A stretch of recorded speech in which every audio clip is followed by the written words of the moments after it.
que vous connaissez l'expression du quatrième singe? J'ai appris ça hier soir et j'étais là comme un dingue. Vous avez déjà vu en fait les 3 singes. Tu sais, celui qui se bande les yeux, celui qui se bouche les oreilles, celui qui se bouche la bouche. Et aujourd'hui, on est rentré dans une époque du quatrième singe, où c'est en fait un singe avec son téléphone. Et c'est quoi la différence entre les 3 premiers singes et celui-là? Vous pouvez aussi mettre vos suggestions. Alors, je survive dans une demi-seconde.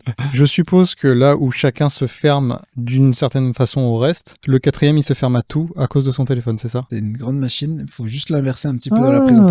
Celui qui a les mains, en fait, qui voit pas, il entend et il peut parler. Celui qui il peut voir et entendre. Et celui qui a les oreilles bouchées, il peut parler et voir, mais il peut pas entendre. Mais quand t'es sur ton téléphone, tu vois pas le monde qui t'entoure parce que tu regardes ton téléphone. Tu peux pas écouter parce que t'es en train d'écouter ce qui se passe sur ton téléphone. Et tu peux même pas parler en soi aux autres, etc. Parce que pareil, t'es en train de regarder ta vidéo et c'est le truc que t'es en face de toi.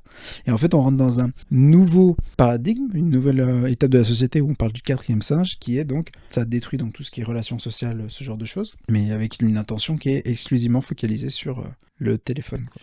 Merci Yann, ça veut dire qu'en Excel, on vous apprend à parler au singe. C'est ça que t'es en train de dire? C'est à peu près ça.